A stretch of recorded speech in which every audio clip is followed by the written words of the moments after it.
Alright, video blog check everybody, Azrael here. We are back again for another tech unboxing. Ito na, i-unbox na natin. I'll do a hands-on test and also share some sample videos and photos and also my review of this awesome smartphone from Vivo Philippines. So this is the Vivo X300. So we got a almost a 1 month na trial, no, to test it. I'm super loving it.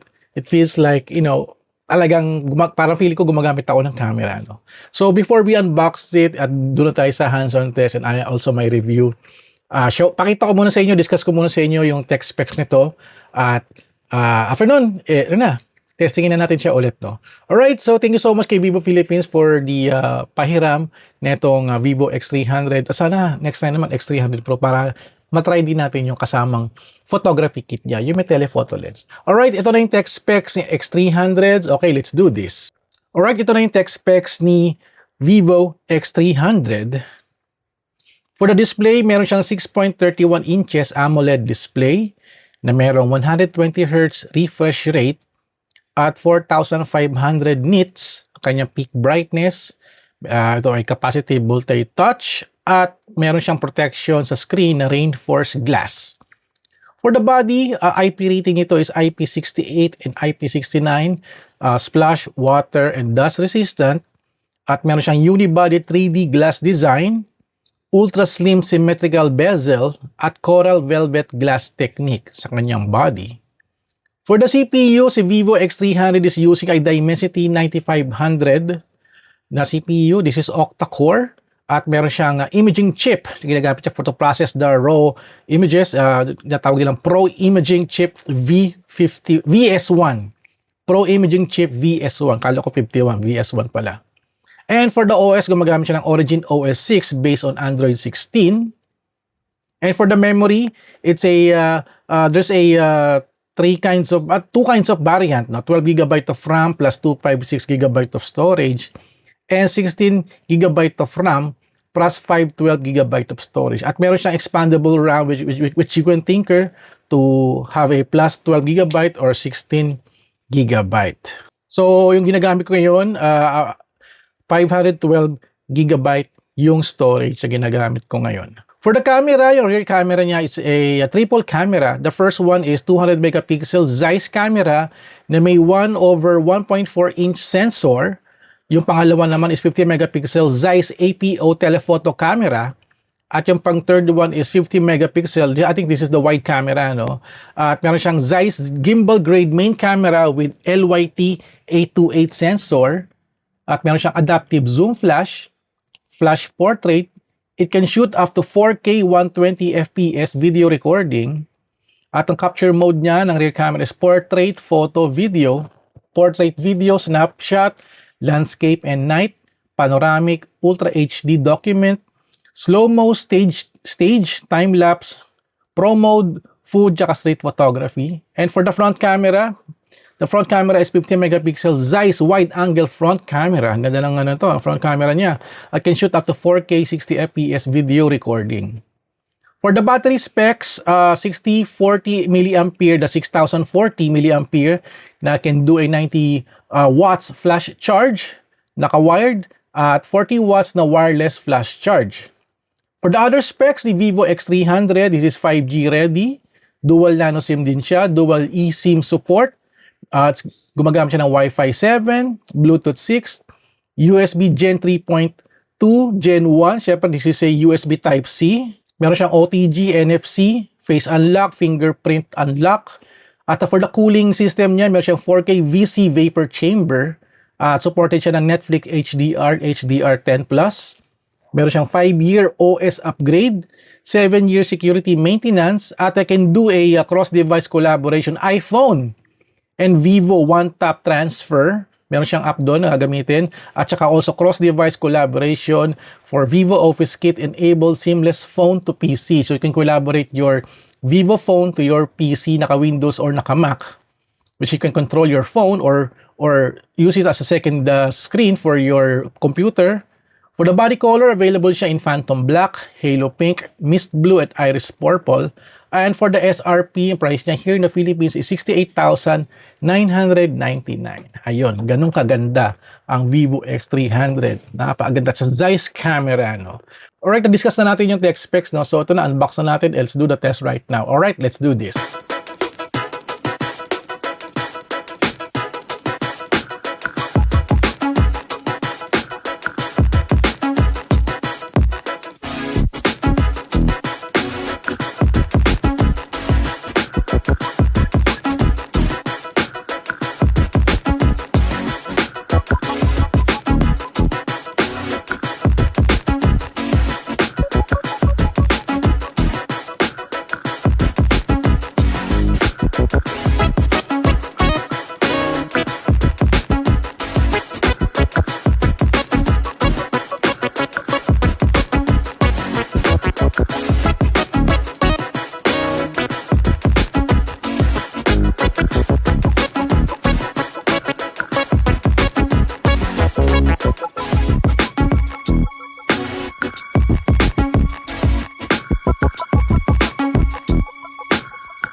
Alright, here's the Vivo X300 phone from Vivo Philippines. Ang ganda ng camera na to at ganda rin ng kanyang body at very okay siya hawakan. Oh, it's very perfect, no, yung pagka-round ng body niya at pagka-slim. It's very perfect fit for my hand, no.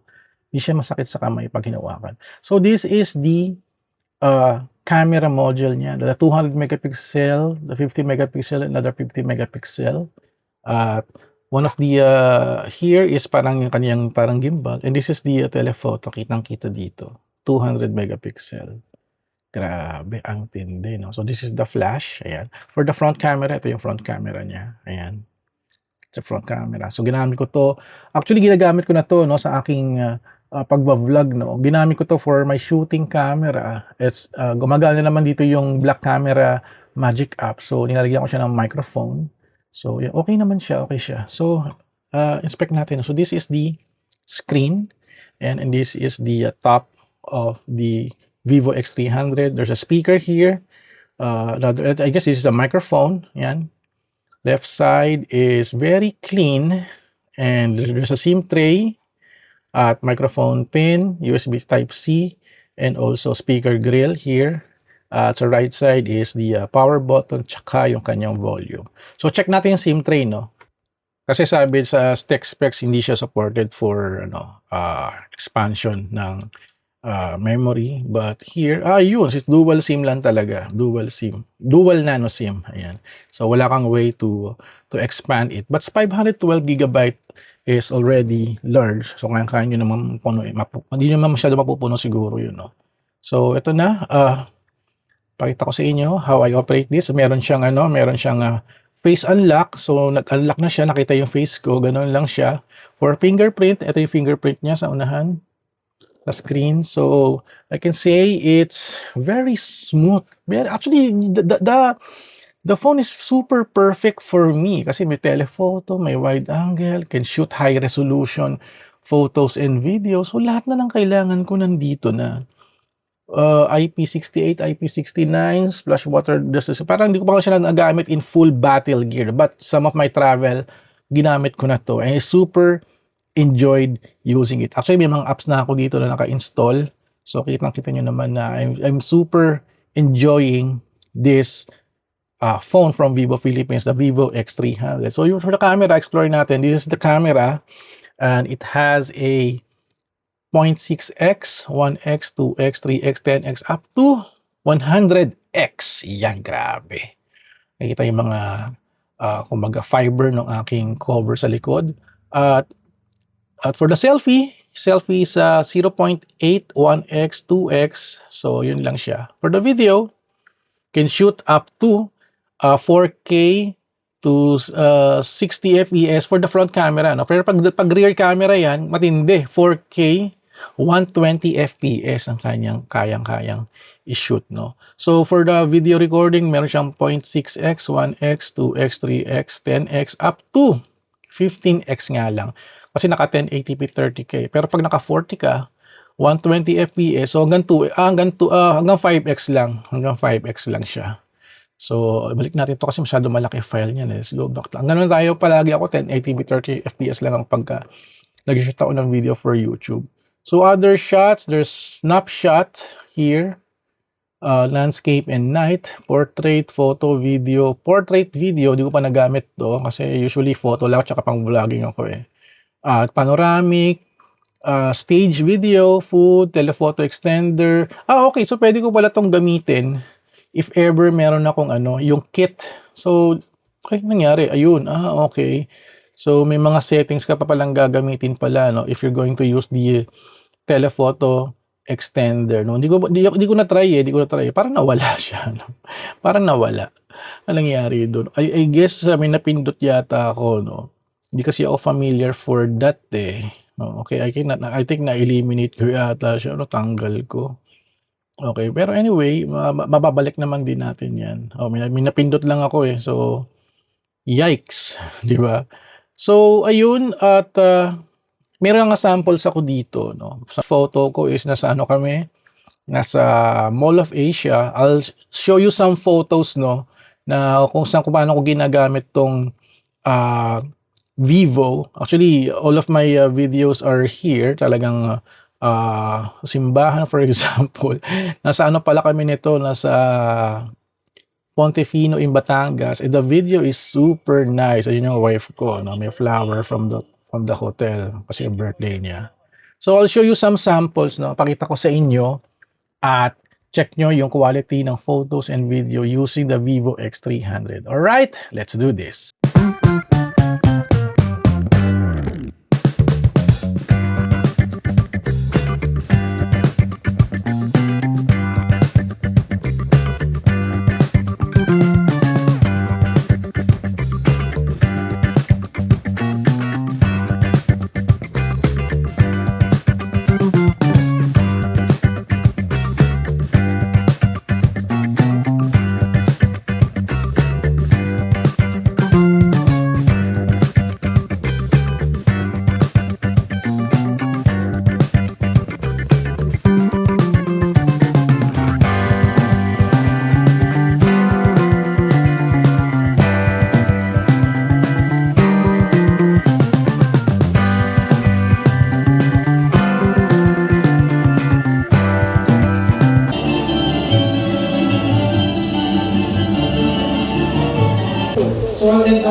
You have found your apple of your eye, your Apple ecosystem.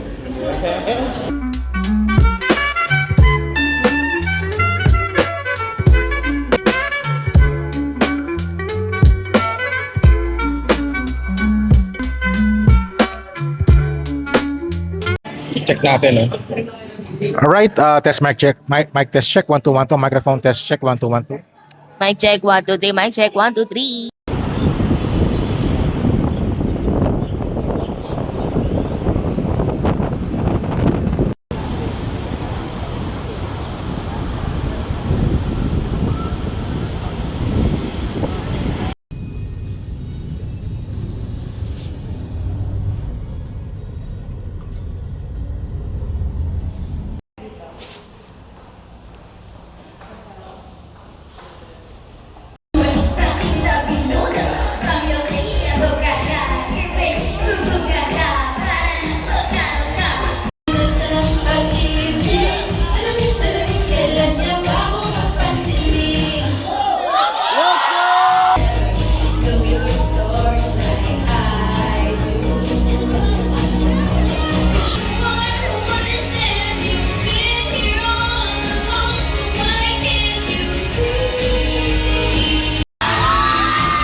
Alright, napanood yun na, no? At masabi ko lang ay super recommend, highly recommend ko itong Vivo X300. Although hindi ko pa nagawa yung mga ibang settings, but also for gaming, it's super okay. Naglaro ako dito ng Call of Duty Mobile. Pinakita ko naman yung mga clips ko kanina, no? Super okay siya. Super, I really like this phone kasi it's the build, it's the size, and also the power. Super sulit talaga. And around 69,000 pesos. Parang, pwede ka na tumagal dito, no? Sa phone na ito. Super ganda nito. Parang grabe. Every year, parang napapa-wow factor ako sa mga smartphone. Pero ito talaga yung nagpa-wow factor sa akin. Ngayon, 2026. Well, from last year, it was the other brand. Let's say, mentioning ko na sa Oppo Find X8.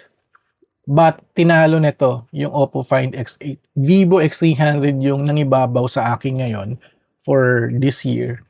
At super, ibang-iba yung, kumbaga, yung experience ko in using this. Super enjoy ko talaga. Super enjoy. Di ko na siya gustong bitawan. But, this is a review unit, no? So, yung nga nasabi ko, if I'm going to sacrifice all of my phones, I'll sacrifice and get this one. Kasi it's perfect. Telephoto, battery, malaki, malakas yung kanyang CPU, at may zoom, may wide, lahat ng kailangan ko nandito na talaga. Yun lang yung masaya. Kaya nagkaroon ako ng interest to do a review of the Vivo X300. Mas maganda sana kung Pro na yung ginamit ko, no? Talagang, mapapawaw tayo nito. Alright, so I'll end now my video here. So thank you guys for watching. We got another nice smartphone from Vivo Philippines, no? Next time, let's do a review of the new phone nila, yung Vivo V70. No? Abangan nyo. Nanghihiramat tayo ng unit ngayon.